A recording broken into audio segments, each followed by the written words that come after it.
இந்த 3 விஷயத்தையும் சரி பண்ணீங்க, உங்கள் பொருளாதாரம் சுத்தமான பொருளாதாரம். இந்த 3லையும் கோட்டை இருந்துச்சு, உங்களுடைய பொருளாதாரம் அசிங்கமான பொருளாதாரம். ஒன்று, ஒரு இறந்து போன மனிதருடைய சொத்தை கரெக்டாக பிரித்து கொடுக்கறது. அதில் முன்ன பின்ன இருந்துச்சுன்னு சொன்னால், உரியவர்களுக்கு உரிய பங்கு போய் சேரலைன்னு சொன்னால், அந்த பொருளாதாரத்தை யார் பிரிக்காம தடுத்து வச்சிருக்கிறாரோ அவர் என்னதான் ஹலாலா சம்பாதிச்சாலும் சரி, ஒரு இறந்த மையத்தினுடைய சொத்துக்களை சரியா பிரிக்காம ஒருத்தர் தான் கண்ட்ரோல்ல வச்சிருக்கிறாரு, அவருடைய பூரா சொத்தையும் அது நஜிசாக்கிறோம். அதனால தான் பாகப்பிரிவினை சட்டத்தை திரும்ப திரும்ப வலியுறுத்துறோம். நான் ஃபஜ்ருடைய பயான்லையும் சொல்லியிருக்கிறேன். அல்லாஹ் 3 வார்த்தைகள் சொல்றான்.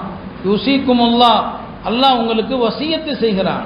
இனிமேலாவது சொத்துக்களை பிரிக்காம இருந்தா முறையாக பிரிங்க. வசியத்தம் என் அல்லாஹ், இது அல்லாஹ்வுடைய வசியத்து. ஹுதூதுல்லா, அல்லாஹ்வுடைய வரம்பு.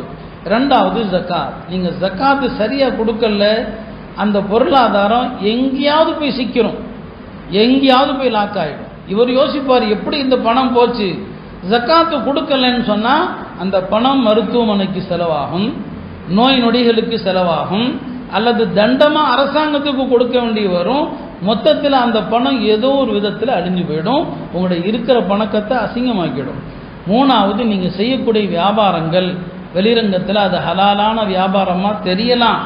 ஆனால் நபி ஸல்லல்லாஹு அலைஹி வஸல்லம் அவர்கள் வியாபாரத்தில் என்னென்ன விஷயங்கள் கூடாது, சில விஷயங்கள் மக்ரூ, அது மக்ரூ தஹரீமாவும் இருக்கலாம், மக்ரூ தன்சீஹாவும் இருக்கலாம். அந்த மாதிரி 9 விஷயங்கள் சொன்னாங்க. நம்முடைய வியாபாரத்தில் அதையெல்லாம் தவிர்த்திருக்கிறோமா? இதையெல்லாம் செஞ்சால் நம்முடைய வியாபாரம் சுத்தமானது, ஹலாலானது.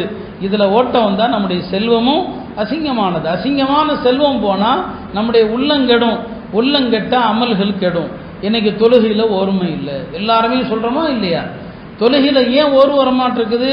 நம்முடைய உடலுக்குள் செல்லக்கூடிய உணவுகள் பானங்கள் அது தூய்மையாக இல்லை, எல்லாமே கலப்படமாக இருக்குது. கலப்படமானதை தான் எல்லாரும் சாப்பிட்றோம். அதனால வணக்கங்களில் இன்பம் இல்லை, இரவு வணக்கத்தில் தஹஜ்ஜுதில் ஆர்வம் இல்லை, குர்ஆன் ஓதுனா மனசு லயிக்கிறது இல்லை. எல்லாத்துக்கும் காரணம் இந்த ஹராமு தான். எனவே இதையெல்லாம் சரி செய்யணும். இல்லாமல் அல்லாஹ் மற்ற சமுதாயங்களைப் போல ஒரு ஆண்டினுடைய முடிவை நாம் பார்க்காம, பெருமானார் ஸல்லல்லாஹு அலைஹி வஸல்லம் அவர்களும் நல்லோர்களும் எப்படி பார்த்தாங்களோ அந்த பார்வையில் ஆண்டுகள் முடிவதை நாம் பார்த்தோமேயானால் அதுதான் குர்ஆனுடைய சிந்தனை. எனவே ஆண்டுகள் மாறி மாறி வருவது அல்லாஹ்வுடைய படைப்புகளின் அத்தாட்சிகளில் ஒன்று. அந்த அத்தாட்சியை கொண்டு நாம் படிப்பினை பெற்று வாழ்க்கையில் செய்த தவறுகளில் இருந்து மீண்டு அல்லாஹ்விடம் தௌபா செய்வோம்.